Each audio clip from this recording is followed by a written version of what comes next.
que des reproches.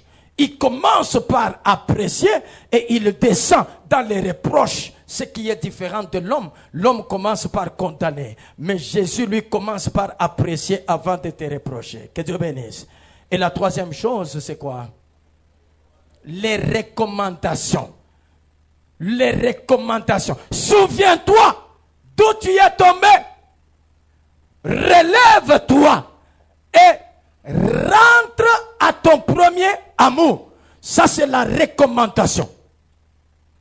Rentre à ton premier amour. Souviens-toi d'où tu es tombé et retourne à ton premier amour. Ça, c'est la recommandation.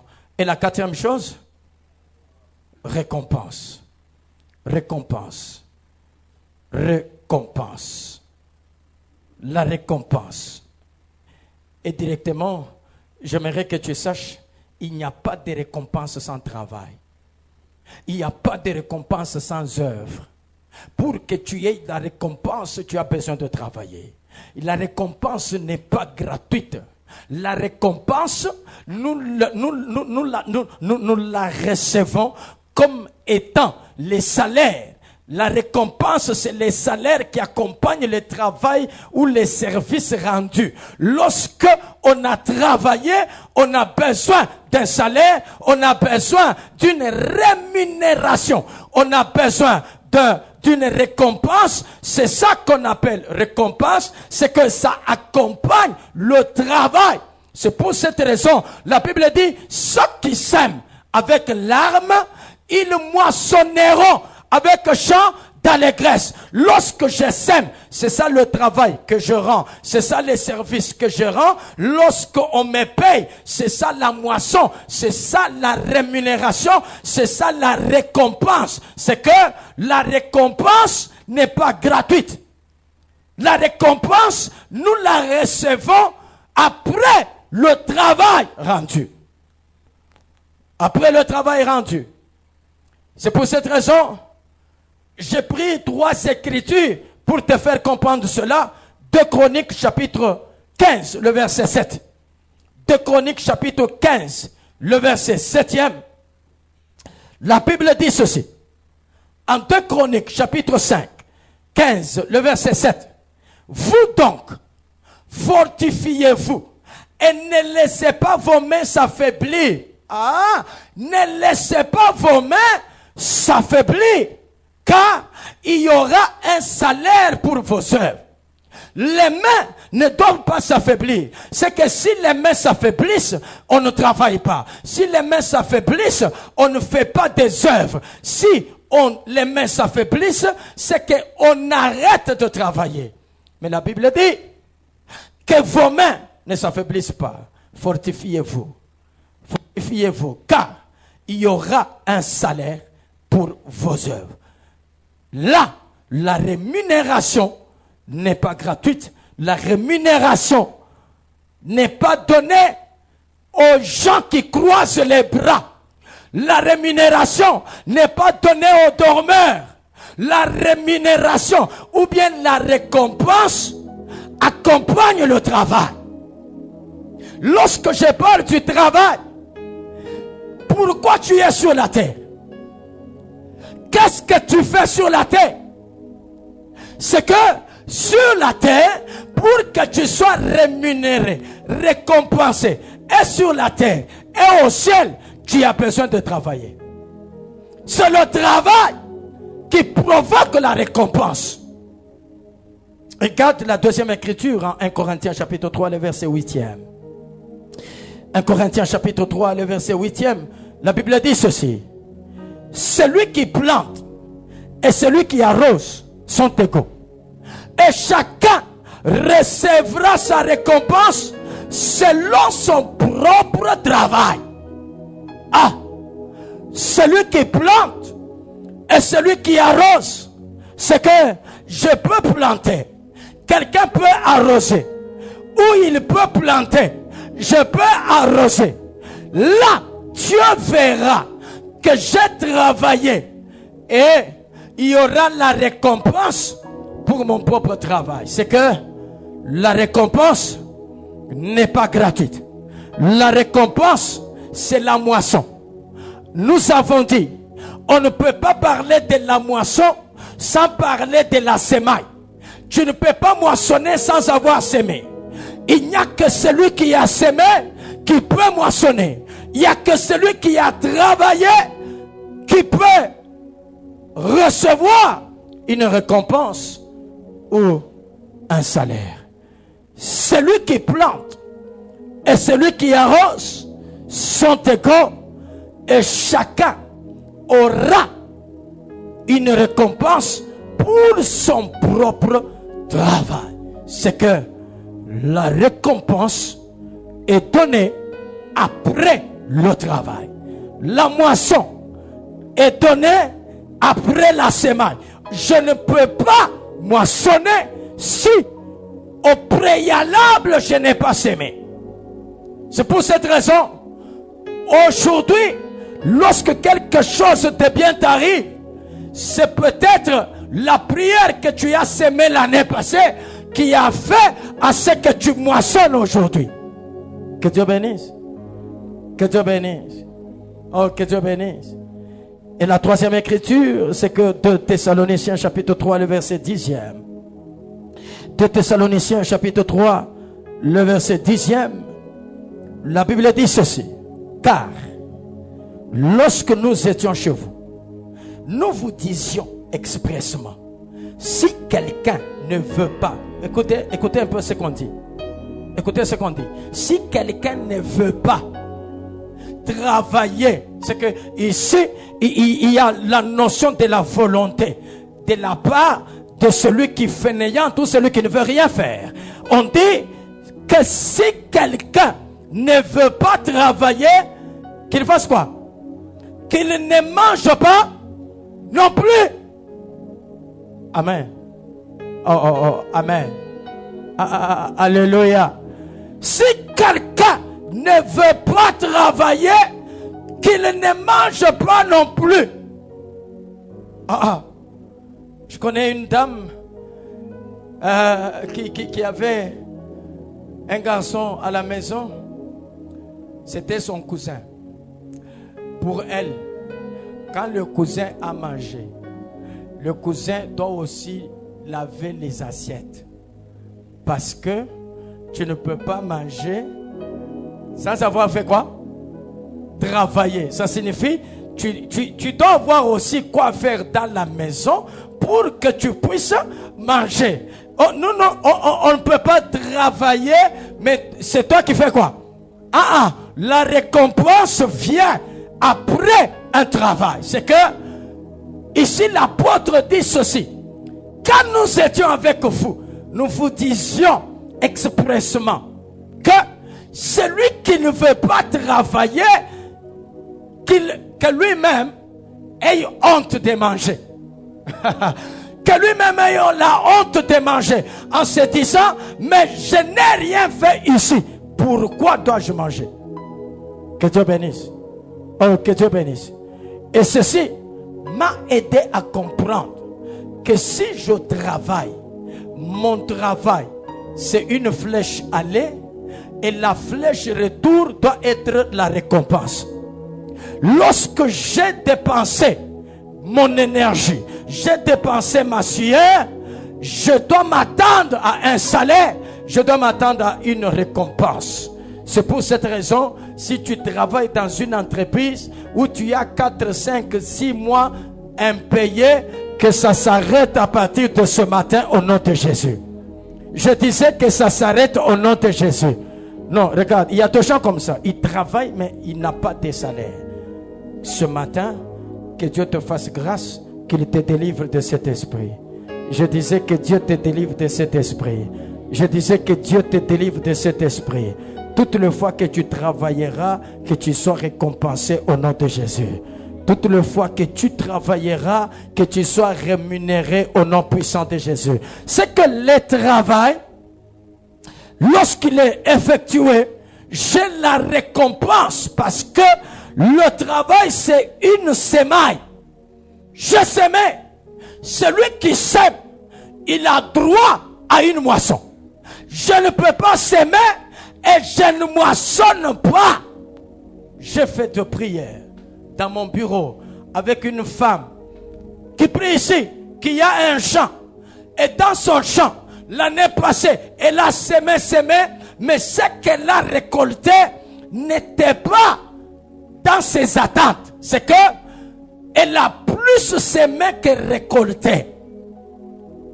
Au lieu où elle devait avoir une grande moisson, elle a eu des miettes alors qu'elle s'attendait à un miracle dans sa moisson. Et j'ai fait une prière de 3 jours avec elle. Je dis, ça doit changer. Cette année, lorsque tu sèmes, tu dois moissonner. Que Dieu bénisse. Lorsque tu sèmes, tu dois moissonner. Toi aussi, à partir de ce matin, mets dans ton esprit que toutes les fois que tu sèmes, tu dois moissonner. La semaille doit être accompagnée de la moisson.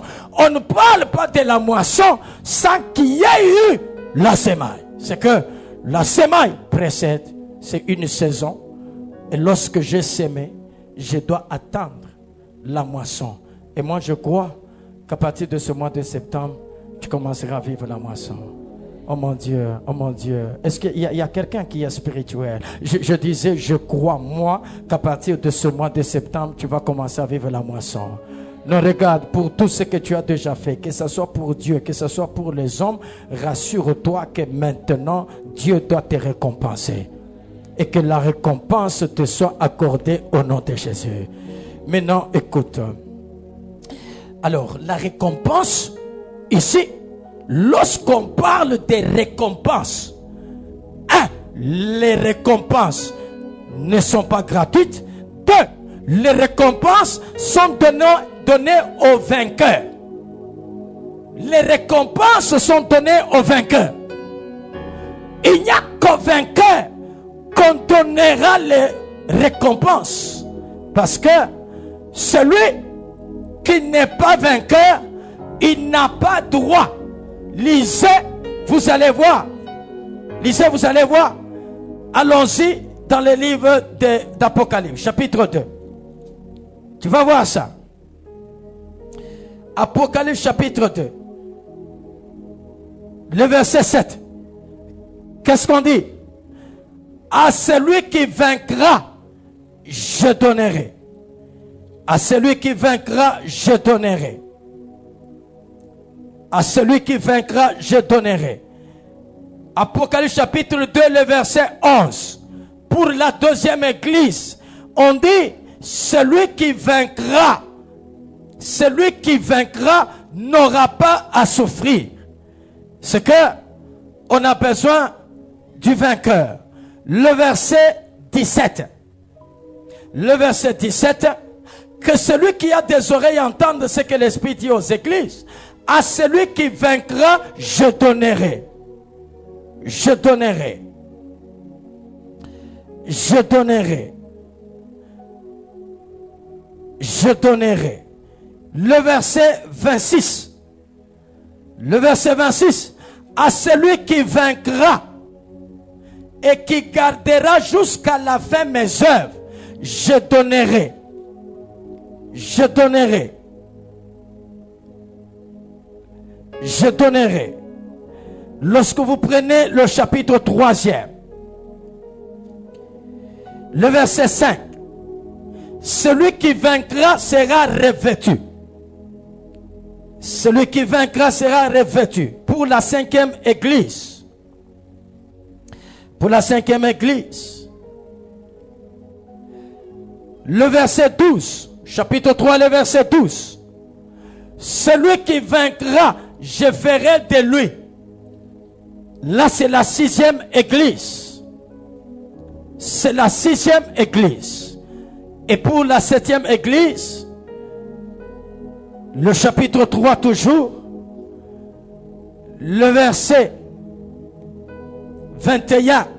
Celui qui vaincra, je le ferai asseoir. C'est que de la première à la dernière église, on parle des récompenses, mais qui sont données aux vainqueurs. Amen. Amen.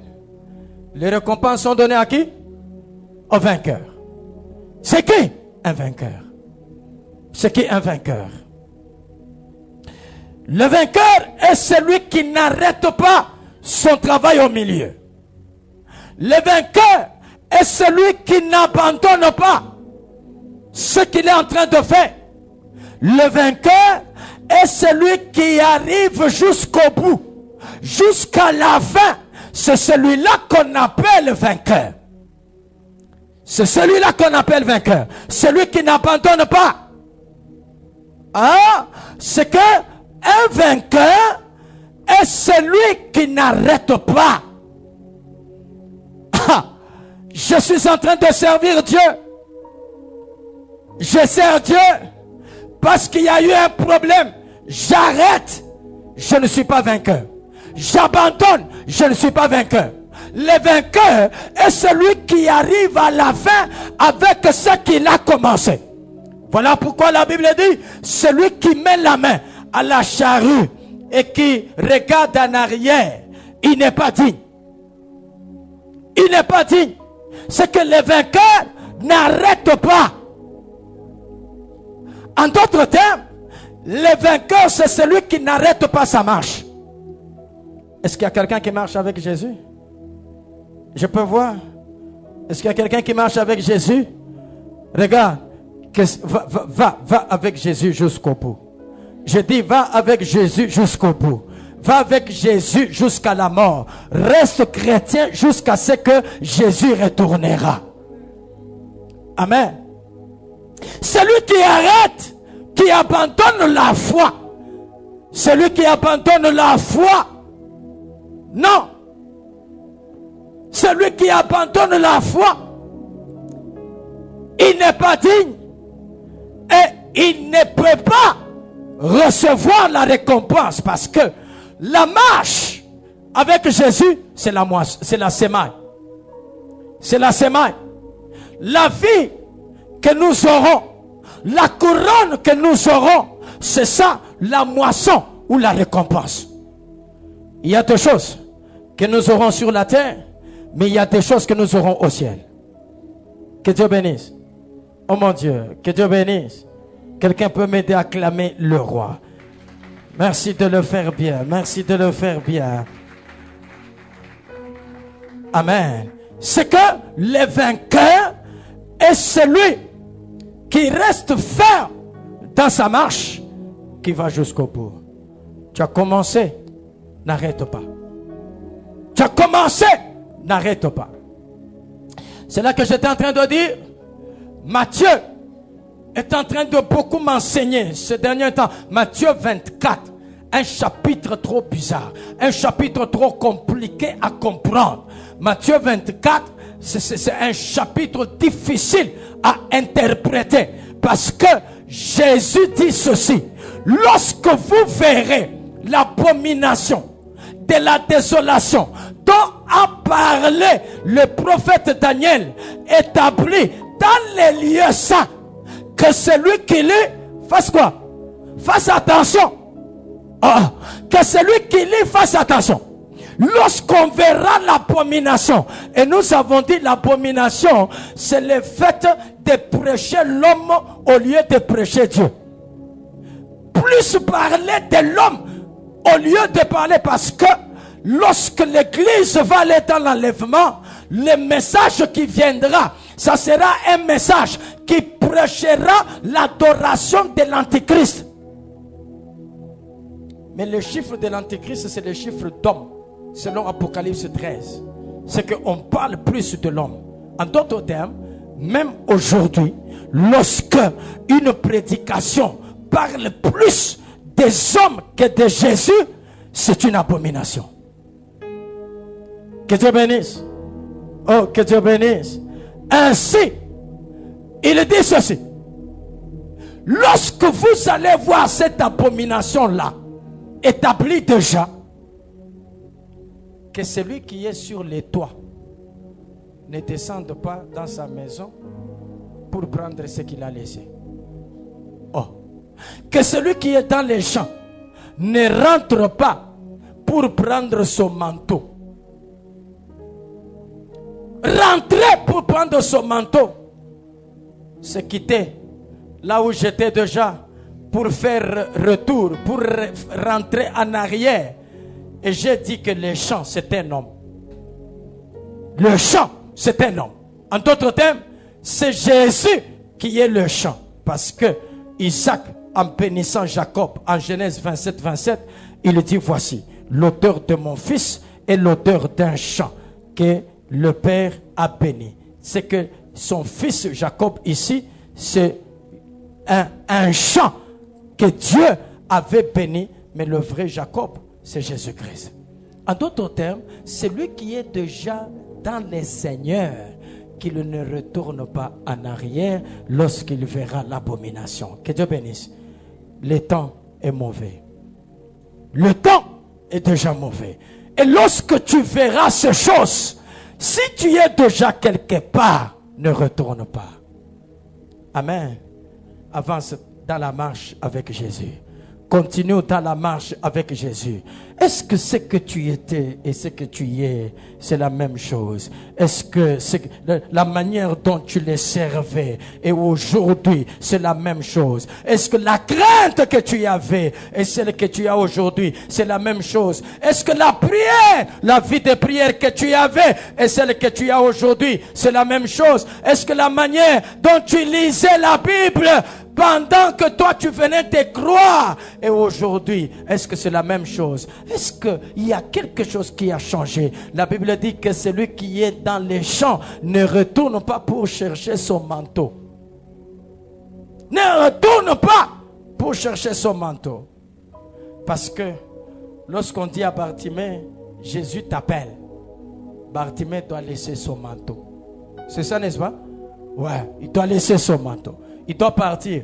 On ne nous dit pas, il est rentré chercher son manteau. Il a continué la route avec Jésus. C'est que le manteau, c'est tout ce que tu arrêtes lorsque tu acceptes Jésus comme Seigneur et Sauveur. Tu n'es plus obligé de retourner.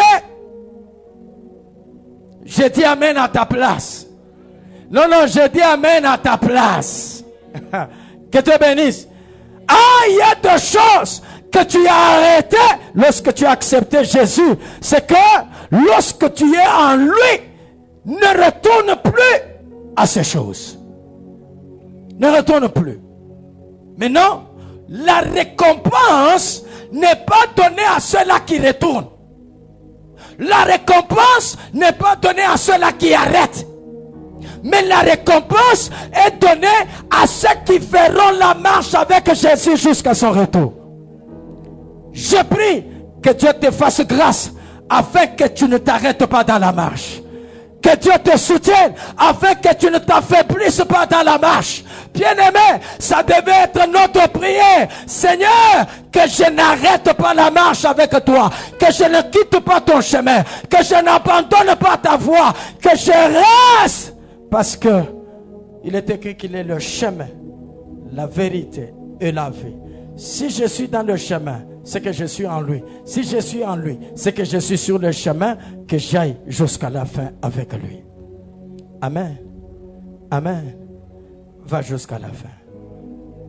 Va jusqu'à la fin. Va jusqu'à la fin. Que Dieu te fasse grâce que tu ne t'arrêtes pas. Qu'aucun démon n'arrête ta marche. Qu'aucune sorcellerie n'arrête ta marche. Maintenant, regarde un peu. Romains chapitre 8, le verset 35. Regarde ce qu'il nous dit, lui. L'apôtre Paul nous parle. Romains chapitre 8, le verset 35. Il dit ceci. Il dit, quelqu'un peut me lire? Quelqu'un peut me lire? Il y a un micro quelque part, on peut me lire? Vas-y. Qu'est-ce qu'on dit? Romains chapitre 8, le verset 35. Qu'est-ce qu'on dit?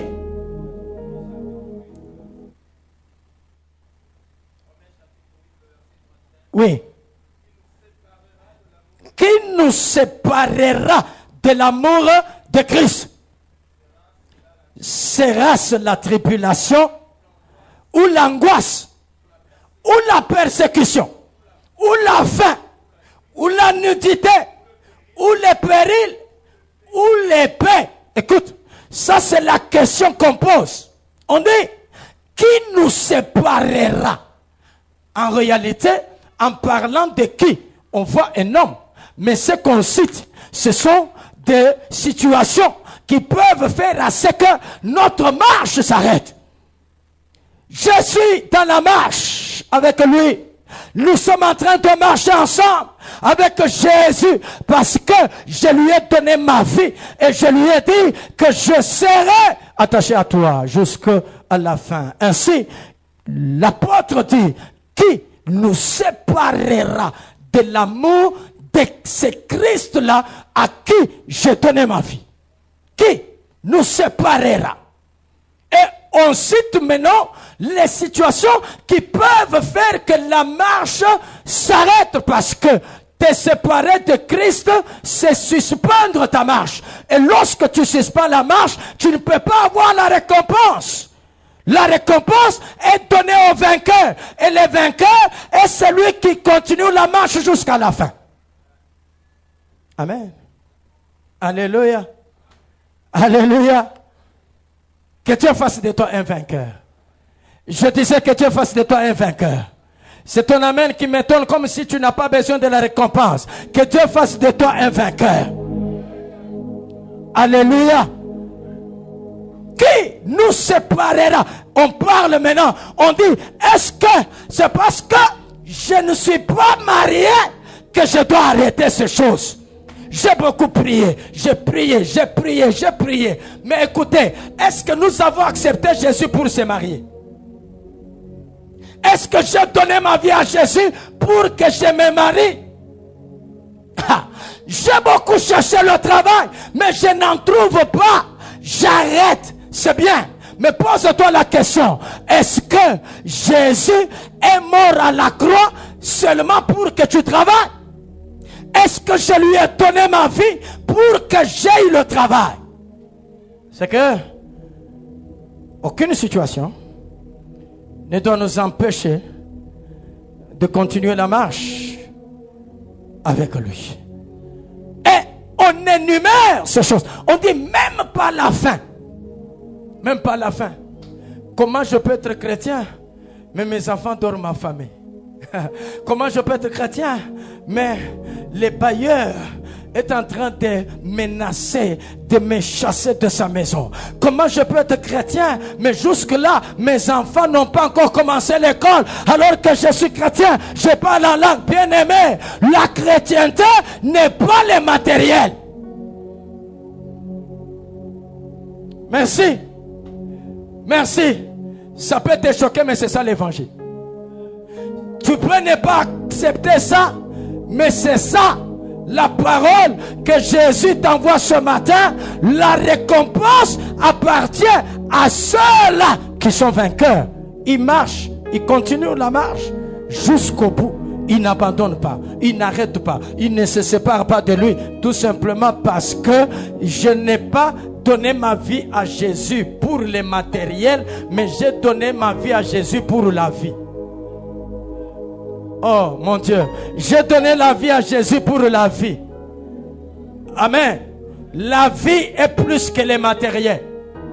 Et pas n'importe quelle vie. Raison pour laquelle vous allez voir que la récompense de l'église d'Éphèse, on dit, celui qui vaincra, je lui donnerai à manger de l'arbre de quoi?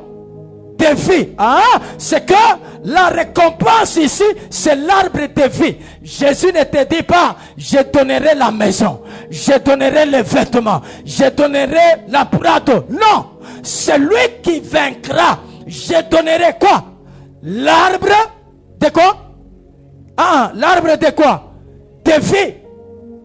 Alors tu vas te poser la question, mais où est cet arbre? Qu'est-ce que moi je vais faire avec cet arbre? L'arbre de vie. L'arbre de vie. Maintenant le verset 37 dit quoi? Le verset 37. Mais dans toutes ces choses,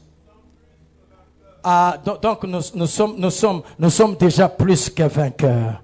Que Dieu bénisse. Oh, que Dieu bénisse. On dit, mais dans toutes ces choses, nous sommes plus que vainqueurs. Nous sommes plus que vainqueurs. Que Dieu fasse de toi plus que vainqueur au nom de Jésus. Je prie que tu sois plus que vainqueur au nom de Jésus. En d'autres termes, si tu es plus que vainqueur, c'est que tu vaincras. Oh mon Dieu, si tu es plus que vainqueur, tu vaincras. Tu es plus que vainqueur par celui qui t'a aimé, c'est que Jésus te donne la capacité de vaincre parce que c'est lui qui t'aime. Amen. Maintenant, écoute, troisièmement, c'est la récompense de cette église, de l'église d'Éphèse. La récompense. Dans cette église d'Éphèse, on dit, celui qui vaincra, je lui donnerai à manger de l'arbre de vie qui est dans les paradis de Dieu. C'est ça la récompense. C'est ça la récompense. C'est ça la récompense. C'est quoi la récompense ici? Ici la récompense c'est quoi? Comment? Il y a des gens, lui il n'est jamais venu à l'église sans dormir. C'est là qu'il se sent bien quand il dort. Alléluia. Alléluia. Quand je dis ça, c'est lui qui dort, il se voit, hein? Il se voit, n'est-ce pas? Alors, c'est quoi la récompense ici? Comment? L'arbre de vie. Cet arbre de vie est où? Dans les paradis de qui? De Dieu, n'est-ce pas?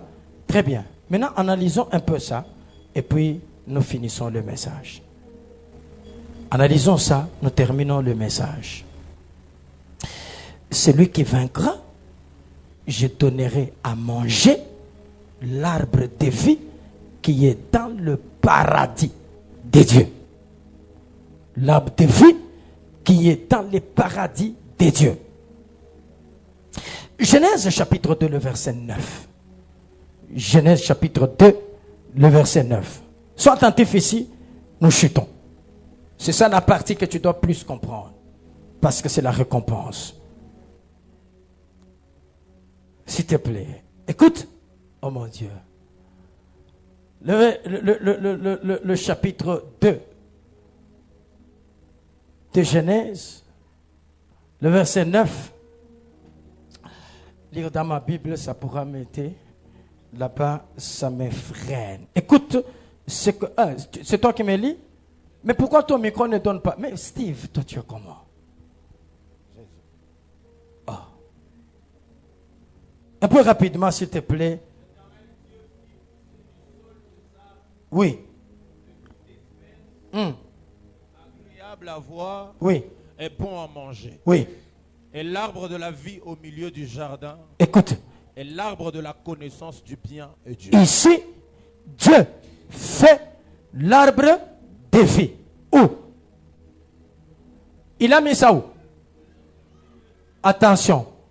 Attention. Il a mis cet arbre où? Au milieu du jardin. C'est que l'arbre était où? Au milieu. L'arbre est au milieu. On appelle ça l'arbre de vie. Ok. Ok. Maintenant, regarde Genèse 3, 23. Genèse 3, 23. Genèse chapitre 3, le verset 23. Oui. Et l'Éternel Dieu le chassa du jardin d'Éden. Ah, écoute maintenant. Quand l'homme pêche, Dieu fait quoi? Il chasse. Dieu chasse l'homme. Pour qu'il cultivât la terre d'où il avait été pris. C'est ainsi qu'il chassa Adam et le mit à l'orient du jardin d'Éden, le chérubin qui agite une épée flamboyante. Mais prends le verset 22 d'abord. L'Éternel Dieu dit, voici l'homme est devenu comme l'un de nous. Attends, l'homme est devenu comme l'un de nous.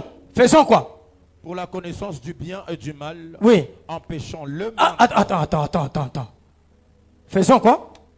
Empêchons l'homme. Empêchons l'homme de faire quoi? D'avancer sa main. D'avancer sa main. De prendre de l'arbre de vie. De prendre de l'arbre de vie. D'en manger, et de vivre éternellement. Ici, Dieu refuse quoi? Il refuse que l'homme vive éternellement. En faisant quoi? En les séparant de l'arbre de la vie. C'est que lorsque l'homme voit l'arbre de vie, il a la vie éternelle, n'est-ce pas? Mais lorsque on le chasse, on le sépare de l'arbre de vie, il a quoi? Il a la mort. Dieu dit, si nous le laissons, il mangera, il vivra. Pour qu'il ne vive pas éternellement, chassons-le. Et Dieu le chasse. Maintenant écoute, quand Dieu le chasse, il prend le chérubin, il ferme le chemin où se trouve quoi? L'arbre de vie. Ah, c'est que Dieu prend à la porte du jardin où il y a l'arbre de vie, il met des chérubins. Et si tu veux entrer, le chérubin fait quoi? Il te frappe. En d'autres termes, l'homme n'a plus la possibilité de faire quoi? De toucher à l'arbre de vie. Et l'homme ne peut plus vivre éternellement. Que Dieu bénisse. Oh, que Dieu bénisse. C'est pour cette raison maintenant, lorsque Jésus vient, les choses changent. Parce que quand Jésus va à la croix, lui, il ouvre maintenant la porte du jardin qui était fermée. Jésus fait quoi? Il ouvre ça. Et maintenant, il dit ceci. Celui qui vaincra, je ferai quoi? Je lui donnerai. C'est que il y a deux temps ici. Il y a deux temps. Il y a le temps où le chemin de l'arbre de vie est comment? Fermé. Et il y a un temps où le chemin de l'arbre de vie est comment? Ouvert. Ça fait quoi? Deux temps. C'est que le premier temps, c'est le temps de la loi. Et le temps de la loi, c'est le temps où l'homme a péché et on a fermé le jardin. Mais le temps de la grâce, c'est le temps où Jésus est venu mourir à la croix pour expier les péchés de l'homme afin que la porte du jardin qui était fermée puisse s'ouvrir. C'est que ces deux temps ici, le temps où on ferme pour que l'arbre ne soit pas accessible et le temps où on ouvre pour que l'arbre soit accessible. Et maintenant, ça dépend de tout celui qui a besoin de manger à cet arbre. Dépendre de la personne, c'est que aujourd'hui, l'arbre est disponible. Il faut seulement accepter Jésus comme Seigneur et Sauveur. Et lorsque tu acceptes Jésus comme Seigneur et Sauveur, c'est alors que tu peux avoir accès à cet arbre. Que Dieu bénisse. Oh, que Dieu bénisse. Oh mon Dieu, que Dieu bénisse. Alors je prie que tout chemin fermé et que toute loi qui a fermé le chemin de ta récompense ce matin soit anéanti au nom de Jésus. Je disais que toute loi qui a fermé le chemin et la porte de la récompense de ta vie ce matin soit anéantie au nom puissant de Jésus. Et si tu me donnes un bon amen, que la porte s'ouvre au nom de Jésus. Non, je dis que la porte de ta récompense s'ouvre au nom puissant de Jésus. C'est que l'arbre de vie signifie avoir une longue vie. C'est ça l'arbre de vie. C'est ça l'arbre de vie. Pourquoi? Parce que dans le jardin, il y a deux arbres, c'est ça? Pas seulement deux, il y a plusieurs, mais les arbres majeurs sont deux. C'est ça? Il y a l'arbre de vie et l'arbre de la connaissance du bien et du mal. Alors, l'arbre de la connaissance du bien et du mal, c'est le prophète, parce qu'un arbre, c'est un prophète. Quand je dis ça, c'est pas moi. Jérémie dit, Jérémie 19, 11 ou 11, 19, détruisons l'arbre et son fruit. On parlait du prophète qu'on devait. D'ailleurs, c'est pour cette raison, Jésus a dit même en Jean chapitre 7, le verset 15, si je ne me trompe pas, il dit que les prophètes étaient semblables aux arbres. Ainsi, l'arbre de la connaissance du bien et du mal, ça c'est la loi. Et l'arbre de vie, ça c'est la grâce. C'est Jésus. Ces deux arbres sont deux personnes, sont deux prophètes. L'arbre de connaissance du bien et du mal, ça c'est Moïse. Voilà pourquoi la loi, c'est ce qui tue. La loi, c'est ce qui condamne. Tu manges ça, tu manges cet arbre, c'est fini, on te chasse du jardin, la mort entre. Mais maintenant, il faut que l'arbre de vie te récupère. Si l'arbre de connaissance du bien et du mal t'a déjà frappé, il faut que tu sois récupéré par l'arbre de vie. Et l'arbre de vie n'est rien d'autre qu'une longue vie. Amen. Amen. L'arbre de vie, c'est quoi? L'arbre de vie, c'est quoi? Une longue vie. Une longue vie. Ah, je comprends. C'est la raison pour laquelle, Proverbe chapitre 3, le verset 16, la Bible dit, dans sa droite est une longue vie. Amen. Mais la droite de Dieu, c'est qui? La droite de Dieu, c'est Jésus. Ah, c'est pourquoi la Bible dit, celui qui a le Fils, il a quoi? Il a la vie. Il faut savoir, il s'agit de quelle vie? C'est que la récompense, ici, comme étant l'arbre de vie, c'est avoir une longue vie. Que Dieu te donne cette longue vie au nom de Jésus. Je dis que Dieu te donne cette longue vie au nom de Jésus. Et si on a décidé que toi tu mourras avant 50 ou 70 ou 80 ans, je détruis cet esprit-là de la mort précoce. Cette mort ne te frappera jamais, que Dieu te rassasie de jour. Amen.